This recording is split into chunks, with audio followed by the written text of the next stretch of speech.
উনি পাগল হয়ে গেছে এবং ওই যে মেস্তরি বা ইয়া যে কিনছিল উনিও পাগল হয়ে গেছে। এই থেকে এই গাছ আপনারা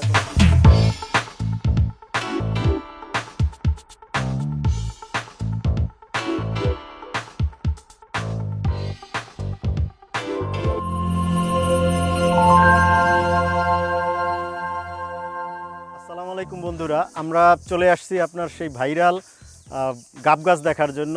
এটি হচ্ছে গাজীপুর জেলার কালিয়াকৈর থানার বড়চালা, রশিদপুর বড়চালায়। আমরা এখন আছি সেই গাব গাছের কাছে। তো বন্ধুরা চলুন গাব গাছ দেখতে দেখতে আমরা আপনাদের শুনিয়ে দেই আমরা কিভাবে আসলাম এই বড়চালা রশিদপুর কালিয়াকৈরে এই গাব গাছ দেখার জন্য। আমাদের যাত্রা শুরু হয়েছিল মাটিকাটা রেল লাইন থেকে। আমাদের বাসার পাশের সড়ক ধরে রেল সড়ক পার হয়ে আমরা মাটিকাটা রেল লাইন পৌঁছাই। সেখান থেকে আমরা একটি সিএনজিতে করে বড়ইবাড়ির উদ্দেশ্যে রওনা দিই। আমরা গাড়িতে উঠতেই আমাদের সিএনজি মাটিকাটা রেল লাইন পার হয়ে সবুজ অরণ্য আর চারপাশের প্রাকৃতিক দৃশ্য দেখতে দেখতে আমাদের সিএনজি ছুটে চলে। আমরা পার হই সুরিচালা, সিনাবহ, তালতলা, বাগম্বর এবং এই মকশবিলের এরিয়া পার হয়ে এই তুরাগ নদীর ব্রিজ পাড়ি দিয়ে আমরা কিছুক্ষণের মধ্যেই পৌঁছে যাই বড়ইবাড়িতে। এই সেই তুরাগ নদী, অপরূপ সুন্দর প্রাকৃতিক সৌন্দর্যে ভরপুর তুরাগ নদী। আমরা বড়ইবাড়িতে নেমে আমাদের পরবর্তী গন্তব্য সেই বড়চালা রশিদপুরে, যেখানে আমরা আসলে গাব গাছ দেখতে যাচ্ছি সেখানেই করি। আমাদের নির্ধারিত গাড়ি ছিল, আমরা সেই গাড়িতে করেই বড়ইবাড়ি থেকে আমরা আমাদের পরবর্তী বা নির্ধারিত গন্তব্য সেই বড়চালার উদ্দেশ্যে রওনা দিই। বড়চালা যেতে যেতে পথের সৌন্দর্য আপনাকে অবশ্যই মুক্ত করবে। দুপাশ ধরে বন, সবুজ প্রকৃতি আর ঘরবাড়ি, এক অন্যরকম দৃশ্যের অবতারণা হয়।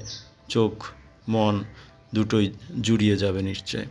আপনার যেতে যেতে দেখবেন শালবন এবং শালবনের অপার সৌন্দর্য, ছায়া ঘেরা সবুজে ঘেরা এই প্রকৃতি আপনার মনকে অবশ্যই কিছুক্ষণের জন্য কল্পনার জগতে ভাসিয়ে নিয়ে যাবে। আমরা আমাদের গন্তব্যের দিকে ছুটে চলছি এমন প্রাকৃতিক সৌন্দর্যে ভরপুর অপরূপ দৃশ্য দেখতে দেখতে। আমাদের গাড়ি ছুটে চলছিল যেন সবুজের বুক চিরে এক মায়াময় পরিবেশের দিকে। আমরা শালবনের এই প্রাকৃতিক সৌন্দর্য, মায়াভরা এই প্রাকৃতিক সৌন্দর্য দেখতে দেখতে আমাদের গাড়ি ছুটে চলছে। আপনারা আমাদের সাথেই থাকুন। আমরা কিছুক্ষণের মধ্যেই পৌঁছে যাব সেই গাব গাছের কাছে। এমনি অনেক বাজার, ছোট ছোট বাজার আর সবুজের বুক চিরেই আমাদের সিএনজি ছুটে চলছিল।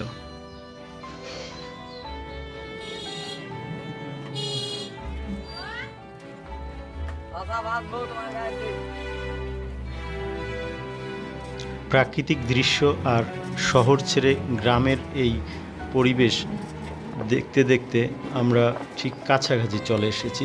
আর আজকের এই যাত্রায় আমাদের পুরো গাইড হিসেবে ছিলেন আমাদের অফিস কলিগ বড়ইবাড়ির আমিনুল ভাই। তিনি আমাদের জন্য গাড়ি ঠিক করে রাখেন এবং পথ দেখিয়ে নিয়ে যান। আর এই যাত্রায় আরও আমার সাথে ছিল আশিক, তৌহিদ এবং রকি।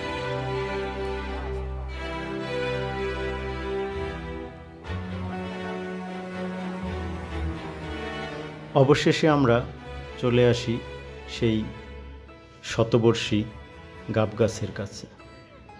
এই সেই গাব গাছ যা দেখার জন্য প্রতিদিন ছুটে আসে অনেক, এবং ভবিষ্যতে হয়তো আরও আসবে। আমাদের এই পদাঙ্ক অনুসরণ করে। অর্থাৎ গাব গাছের এই যে নিচে আপনারা দেখতে পাচ্ছেন এই সেই গাব গাছ, ভাইরাল সেই গাব গাছ, শতবর্ষী গাব গাছ। কিন্তু আমরা ইতিমধ্যে জেনেছি যে আসলে এটা ঠিক শতবর্ষী না, এটার বয়স প্রায় 300 বছর। আমরা এখন কথা বলবো এই গাব গাছের মালিক মোবারক সাহেবের সাথে। আমরা তার কাছ থেকেই বিস্তারিত জানার চেষ্টা করব এবং আপনাদেরকে জানানোর চেষ্টা করব। তো আমরা এখন কথা বলছি গাব গাছের মালিক মোবারক সাহেবের সাথে। আসেন আপনার সাথে আমরা একটু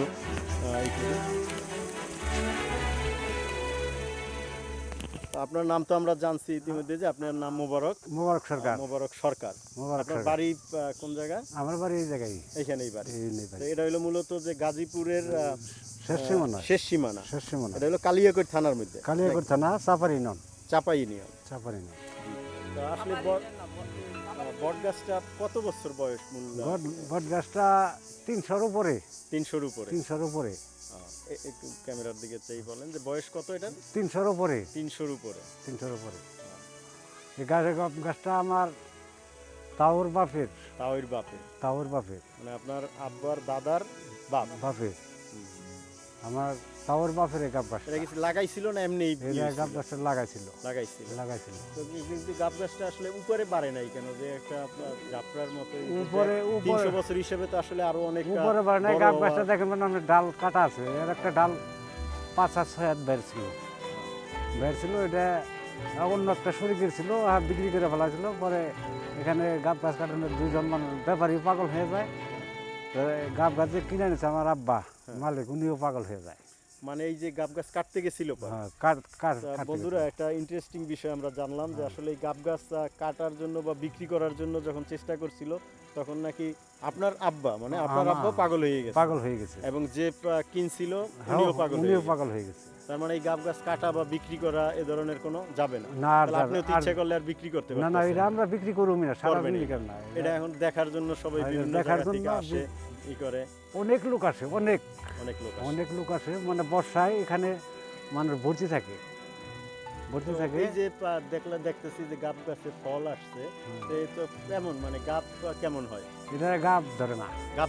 না, ফুল ধরে। তার মানে এটা তো তাহলে পুরুষ গাছ। মানে ফুল আসে কিন্তু ফল হয় না।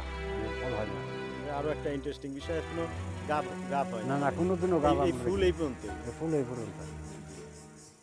আসেন আমরা একটু ঘুরে দেখি গাব গাছটা। ঘুরে দেখি আর কথা বলি। তাহলে এই যে ফুল আছে কিন্তু এটার কোনো গাব ধরে না। এই ফুল পর্যন্ত। ফুলটা মূলত যে এই সময় এই যে আপনারা এখন কয় মাস? এটা গাছের সুবাস আর চৈত্র মাস। এখন তো হিসেবে মূলত চৈত্র মাসে আর কয়েকদিন পরে বৈশাখ। তো বৈশাখে যায় কোনো মেলা বা কি করে এখানে হয় বৈশাখী মেলা হয়। বৈশাখী মেলা হয় এই মেলা বলতে। মেলা কয় তারিখে? এটা বৈশাখের পহেলা থেকে, সোমবার থেকে। বৈশাখের পহেলা থেকে সোমবারের থেকে অনেক লোকজন এখানে জমা হবে। মেলা কয়দিন বেশি? মেলাটা 2 দিন 3 দিন। কয় তারিখ থেকে শুরু হবে? 1 তারিখ, পহেলা বৈশাখী থেকে।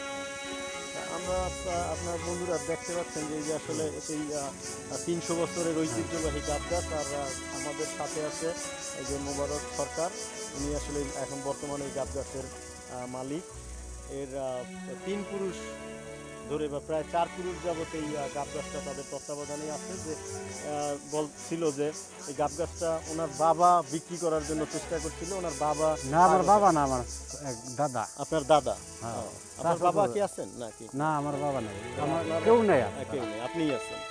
আপনার দাদা এটা বিক্রি করতে চাইছিল, বিক্রি করতে গেছিল পরে উনি পাগল হয়ে গেছে এবং ওই যে মেস্তরি বা যে কিনছিল উনিও পাগল হয়ে গেছে। এই থেকে এই গাছ আপনারা কোনো বিক্রি বা না এই ময়ালেন্দা কোনো ফসল করা হবে না। এটা মানে এই গাব গাছের জন্য রাখা হয়েছে। এই গাব গাছের জন্য এই দিন আমার জীবন আমি কোনো ফসল টসল করি নাই, আমার দাদারাও করে নাই, আমার আব্বা কাকারাও করে নাই। মানে গাব গাছের জন্য সবার রেখেছি। গাব গাছের জন্য চেষ্টা করছিলেন যে ফসল হয় কি বা হয় না, চেষ্টাও করে নাই, করেই নাই, পূর্বপুরুষ থেকে করে নাই। এটা মানে গাছের শোভা। এই গাছটার সৌন্দর্যের জন্য আপনারা আসলে এই মাঠটা ফাঁকা রাখছেন। এই মাঠটা এখানে মানুষ আছে ফসল করলে এনে বসবো কেন, যার কারণে এখানে রাখা হয়েছে মানে এই গাছের শোভা। মানুষ লোকজন আসবে তাদের মানে সেবা হয় আর কি। আসলে জায়গাটা অনেক সুন্দর, যে আপনার চারিপাশে সবুজে ঘেরা, আর বর্ষার সময় তো আরো প্রচুর পানি হ্যাঁ, প্রচুর পানি হলে আরো বেশি সুন্দর হয়। মানে এখান থেকে পানি থাকে নৌকাটা ইন্দায় বিরে ইন্দায় মানে লোকজন তখন তো নৌকায় আসার একটা নৌকা ইন্দায় মানে পাক শাখায় অনেক, মানে যে যা পারে মানে পাক শাখায় তারা খাদ্য নিয়ে আসে, বিভিন্ন জায়গা থেকে আসে ইনশাল্লাহ। এটা কি মানে কোন কোন সময় আপনারা এটা করেন, যেটা কি কোনো উরুস টাইপের কিছু করেন বা না না না, না এমনি আসে লোকজন ই করে যে পিকনিক পিকনিক আসে, বর্ষার সময় পিকনিক আসে। পিকনিক। তো এখানে পিকনিক আইলে কি আপনারা কোনো চার্জ বা কোনো ই নেন যে না না না না না না, আপনাকে এরকম কোনো না না না, ফ্রি, যারা আসবে সবাই সব ফ্রি, সবাই ফ্রি, তাদের লোক আমরা একটু পরিশ্রম করে মানে তাদের সেবাটা মানে আমরা করতে পারি, সুযোগ করে দেন হ্যাঁ, তাদের যাতে হ্যাঁ। কোনো অসুবিধা না হয়। না তো বন্ধুরা, যারা আপনারা এখানে পিকনিক করতে আসতে চান, পিকনিক করতে যে কোনো সময় আপনারা পিকনিক করতেও আসতে পারেন। এই সেই ভাইরাল আপনার গাব গাছ। এখানে আসলে একটা মনোরম পরিবেশ, চারপাশে সবুজে ঘেরা এই গাব গাছ। আমরা এতক্ষণ কথা বলছিলাম এই গাব গাছের মালিক মোবারক সরকারের সাথে। ভাই, আপনাকে অনেক ধন্যবাদ, আপনি আমাদের সময় দিলেন। আসসালামু আলাইকুম। ওয়ালাইকুম আসসালাম। তো বন্ধুরা, এই ছিল গাব গাছের ইতিবৃত্ত, আপনাদের শোনালাম মোবারক সাহেবের কাছ থেকে। দেখা শেষ করে ফিরতে তো হয়ই, আমরাও আমাদের গন্তব্যের দিকে সবাই যাওয়ার জন্য আবার গাড়িতে উঠলাম। আমাদের গাড়ি আমাদের গন্তব্যের দিকে যাত্রা শুরু করছে। সবাই ভালো থাকবেন, আবার দেখা হবে অন্য কোনো ভিডিওতে।